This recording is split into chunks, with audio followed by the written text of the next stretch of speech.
The studio has got a lot busier. We were talking about boxing earlier on. Joyce, who fell at the hands of Zhilei Zhang on Saturday night at Wembley Arena. Let's stay with the boxing theme, Simon, because we have two guys that are going to go head to head in December over in Arizona, over in the US, and I'm delighted to welcome him back here to the talkSPORT studios. Very popular fellow. IBF flyweight champion Sonny Edwards is with us. Sonny, how are you? Yeah, good. Thank you, Jim. Thanks for having me down. I've just got off a flight. I'll be real. I've just got off a flight. Managed to jump in the shower and come straight down here. But brilliant. Yeah, good to speak to you. And the man you're going to be taking on, the WBO flyweight champion, is sitting right to your right. And you were chatting away and you were having a laugh together. It always amazes me how you boxers can do that. Jesse Bam Rodriguez. Hi to you. Hello. How Thanks for are you? having me. Appreciate it. I'm good. Like Sonny said, I just landed right now too. But he had time to shower. I didn't. I came straight from the airport. Oh man, Yeah. good That's to why I see got that you. earlier flight. Yeah, I got that earlier flight. So listen, Jesse, you're a long way from home. San Antonio, of course, Texas. This is a fight you eagerly await. You're looking forward to it. And your record is clearly a good one. You're 18-0, and 11 of those are KOs. I mean, how would you assess your career so far? My career has been great. You know, ever since I signed with Matchroom, partnered up with Eddie Hearn, my career has been nothing but, you know, what I expected. And come December 16th, this is my biggest fight, so I can't wait for it. Are you going to make it 12 knockouts? Yes. He'll be the first man. He'll be the first man to do it. He'll be the first man to do it. I know that. Nobody's put you away yet, and I know that. Simon, you excited? Amateurs, pros, or sparring, Jim. Sorry, mate? No one's ever made me not see the final bell. Amateurs, pros, sparring, anything. So he would be genuinely the first man to get me out of the ring first. Genuinely. Okay. On this earth. Okay, all right. You're looking forward to this one, Simon? Yeah, well, Sonny's a star, isn't he? He can speak. He's confident. He's backed it up with performances. So I think this will be a great fight. I mean, this kid, you know, apart from the fact it looks like he's going fishing with that hat, this kid is also a star. Yes. You know, a super flyweight champion. You know, a bona fide champion in this weight class. This is great stuff. This is what we want to see. We want to see top fighters in exciting weight classes, and the flyweights do not get the profile they should get. And you look at some of the fighters that have come through the flyweight division, and we're talking about superstars of the boxing world. So it's nice to see the focus being on a weight class like this, because it's a really interesting one. And these two guys are going to put on a really, really, really interesting fight. So yeah, I'm looking forward to it. Yeah, I mean, you're both. Someone's always got to go, as they say in this sport. You've had an incredible time of it, Sonny, and I've followed your career. I've been with you here and abroad. You're not short in confidence. You're always more than happy to talk yourself up because you believe in what you do. And I love what I do, Jim, to be honest. Bam, probably one of the best fighters in the world at the lower weight. So why wouldn't I want to fight him? I get bored with the easy fights. I don't even get up for training. I'll be real. I don't even get up for camps. My diet will be terrible. Like, you know, as soon as I knew I had Bam, 15, 16 weeks out, I'm all switched on. It's easy. I'd rather train like this. I'd rather after Bam, regardless of what happens, I know I'm going to win, but regardless of what happens, big fights only, I don't get nothing out. I don't need no confidence building or no momentum building or coming back. Like, just big fights and keep it moving. I'll be real. So, you know, I've had a couple, but as like Bam said, for me, the same likewise. I think it's the biggest fight for both of us. Probably the biggest fight in the division right now. And not only that, I do think it's generally going to set off a fire that's going to ignite around the lighter weights. Because after me and Bam, sort of, you know, whatever happens on that night happens. It's going to be a big event, a lot of promotion, a lot of eyes on it. And then everyone that we fight after will benefit off that. Everyone that sort of jumps in the storyline or even before us will benefit off what we're doing. Because what we're doing really isn't normal for flyweights, I'll be real. What we're doing, headlining the show, big build-up, flying to America to press it, coming here doing it like, it's abnormal for flyweights. Trust me. Trust me. That's a great point. Simon alluded to it, Bam. I mean, your division is one that doesn't get the focus of attention it should get. You agree? Yeah, of course. But, you know, a lot of credit to Chocolatito. He's the one that really brought attention back to it. I feel like, you know, ever since then, it's just a lot of eyes have came to the lower weight divisions, and this fight, December 16th, me and Sonny is only gonna make it. It's only gonna add on to that. It's gonna bring more attention to the lower weight classes, and we're gonna set the tone for what it should be, what boxing should be. You seem a very quiet, self-assured individual. This fella is never afraid to talk about what he can and can't do. But do you go in this with a quiet confidence? Having studied Sonny and Sonny's style, you already decided where you can get at him? Of course, this fight is no different. You know, I'm just always been calm, cool, collected, been real quiet. I've always been this way, so Sonny, you know, this is no different. I'm gonna go in the same way, and I know I'll come out with the victory. You see, that's what I love about you. You mean what you say and you say what you mean. You're never afraid to put it out there. Nah, and you know what? A lot of tongue in cheek, but I feel like all good jokes contain the truth. Do you know what I mean? So I'm never fully joking, but I'm always joking. Do you know what I mean? But like I said, like Bam said, this is going to be a great fight, a great night, and I genuinely think it's two of the best fighters in the world mixing it up. I feel like, I said it at the press conference over in America, I feel like me and Bam, this probably won't be the first time and the last time. Like, I reckon we'll still be in the sport 5 years, 10 years, and we'll probably still be knocking about at whatever weights we start falling into as the best, and I feel like the storyline can start now. You know, I mean, I'll go one up, and then we can see where it goes in the future. But like I said, and I appreciate that there is fighters like Bam, because before this, I've had 20-0. I've only fought people that had nothing to lose.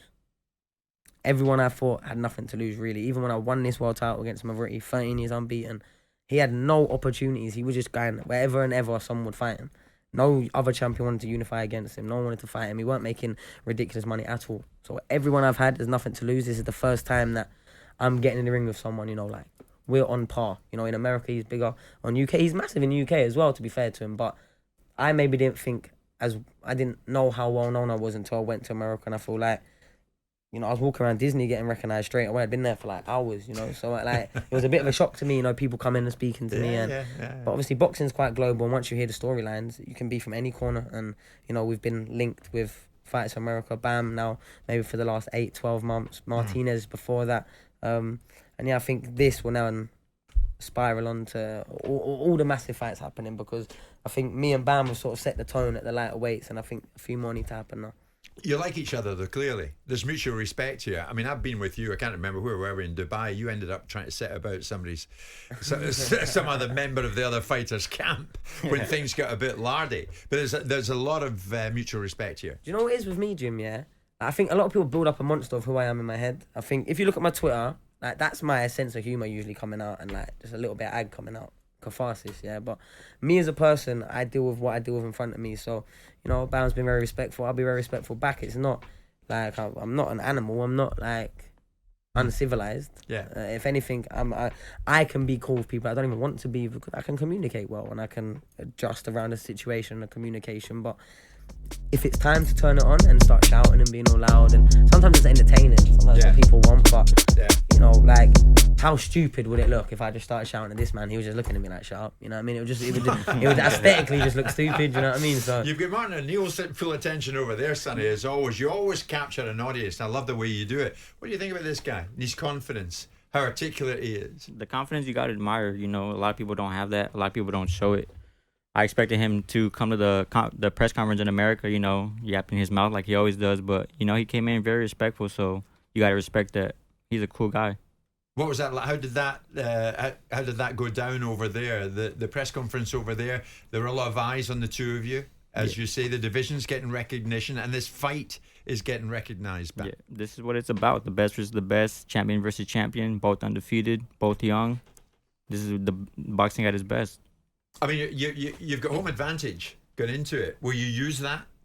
Of course. I have a lot of friends and family already buying tickets, so like I said earlier, this is like another hometown fight for me. I feel like I'm going to be fighting back home in San Antonio, but we'll be fighting in Arizona, but I feel like I have the advantage, so it's going to be a great night. Any difference for you, Jesse, coming down a weight class in terms of, you know, there's 3 pound difference, isn't there, between super fly and fly? Has it made any difference to you? Because obviously you've got a decent record at your weight class for putting people away. Yeah. Have you noticed any difference in coming down to weights? Yeah, physically I did feel a lot different. You know, I was fighting at 115 for like 3 fights, and then my last fight I moved down to 112, and just physically I felt a lot stronger. My physique was a lot sharper. Right. So, I mean, I do feel stronger at 112 than I did at 115. Do you feel we're still to see the best of you, Sonny? I mean, what you've done so far has been pretty darn spectacular. It's very impressive, but this fella's a step up. I think with me, like, and it's shown in my performances, the better the opponent, the better I am. Like, Jim, I know it's kind of cliche, but because of what I do is kind of dancing with the opponent, and I let them put the input in and I go around them. If they're really good, what I do becomes really, really good to beat them. If they're kind of, you know, like then I haven't got to do too much. And if anything, like it's the simple stuff that'll win, so it becomes a bit more boring. It becomes a bit more stagnant. But I think Bam is a great fight, and I think he'll bring the best out of me. And there's a lot of respect there because I see the similarities in our backgrounds. Like, even if you just look at archetype, we both started boxing young. We both frequented pro gyms from young, probably sparring longer rounds than most people our age from young and early, sparring men from early. Both had older brothers around the same, gap between us, 3-4 years that we watched. Probably sparred, well, I know I did, sparred when you're catching up, when you're younger, 3-4 years. But then the performance is getting closer. You just get more confidence and you're operating. It drags you up a bit, like, say football, if you're running alongside the full team at 15, 16, it drags you up. And I think being little brothers like we are, and also probably being better now than both our older brother counterparts, and it probably happened at some point in the build-up with the experience and learning, and, they get the first run at, and then you learn. You run behind them, it's easy to run behind someone. So, Yeah. There's a lot of what, like, even without fully knowing Bam's story, like, I can just pick up and it makes it, like, I know it's going to be proper because I can put myself in his shoes. And if for me, I hope I don't offend him, but he's like the American version of me. If you ask me, I'm like the British version of him. We'll both take any fights. We're both jumping down weights. Not like I was at super flyweight because no one would fight me. Came down to win my world title at flyweight. Like, and I would go up to super flyweight. If I got offered what he got offered, light flyweight to super flyweight, I would have took the same. That's why I was such a big fan of his when he did it. You can go back and I tweeted it, it's documented. I was a big supporter of him taking the fight. And then when he won the fight, I was probably one of the first people out there talking about it because that's what should be commended. That's good to but hear. That's before he started talking about coming back down or like anything, Jesse, yours is quite a story. How did you get involved in boxing? Just because my bigger brother, my older brother, he was always into it, but my mom, he never let him. And then one day she finally decided to let him go to the gym. But at that time, I wasn't playing any sports or anything. I was fresh out of football, so I was just bored. And I tagged along with him to the gym for like 2 weeks or so. And then I was like, I want to try it myself. Ever since then, I just stuck with it, and this is what came out of it. Did you always find it natural? Yeah. Natural ability? Yeah, I feel like this was my gift when I was born, and it was just a matter of time until I found it, and now here I am. Yeah, there's a lot at stake. When you think of it, Simon, they're both pitched up here, and they're going to go head-to-head. You're both very brave about what you're going to do. But to hold on to that, Sonny, is everything to you. You've spoken to me about that before. You want to go through your entire career undefeated. So do you, Jesse. The pressure's enormous going into this. You cannot for a moment think of him beating you or you think of him beating you. You can't allow it, can you? No, we don't, but I'll be real. The O's only worth what the wins are on your record. If I could get 100 6-round, 8-round knockout jobs, like easy fights, and then I've got 100 on record, retire.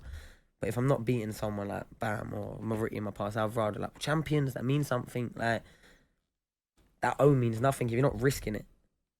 So what's the point of having it if you ain't gonna gamble with it? And there's big rewards with that risk. We're both getting paid handsomely. We're both here, enjoying life right now. I just had a little holiday in Florida. Like life's good, and a happy fight is a dangerous fighter, and I feel like this is the best year of my life, and I'm looking forward to ending it, in a really big way.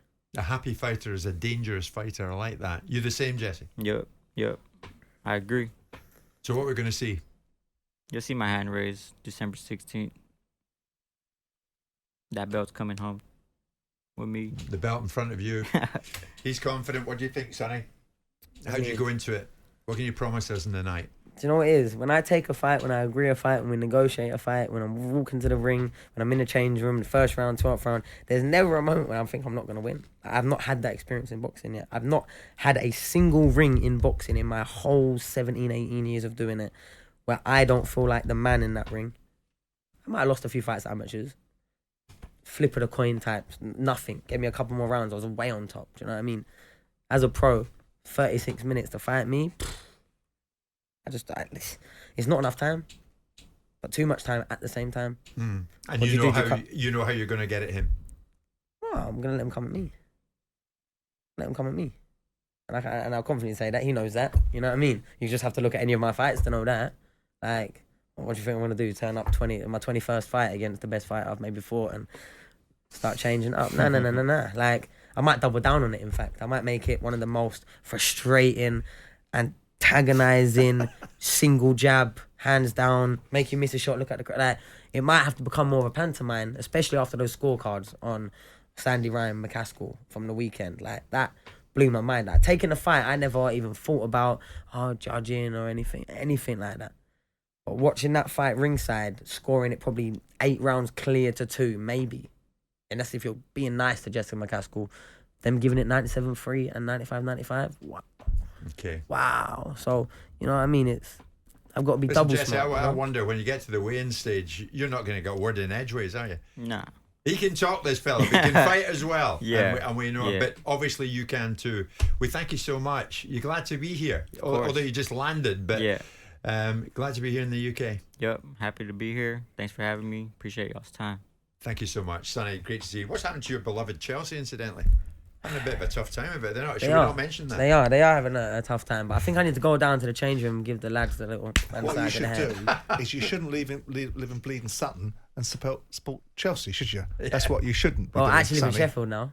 So, Oh, okay. Well, you Oh, shouldn't do have come you? from Sutton. Yeah, and I live in support Sheffield now, Chelsea so- then. Okay, well, Sheffield No, but United needs your support. I wouldn't really claim Sutton. I was born there, but I grew up mainly in Croydon, so still Even not any worse. better. But, Even worse. I wouldn't- Sammy, that I know, doesn't make but- it better. but on big talk spot, I wouldn't be claiming Sutton. That's why I'm just, The- Croydon. I'm a Croydon boy.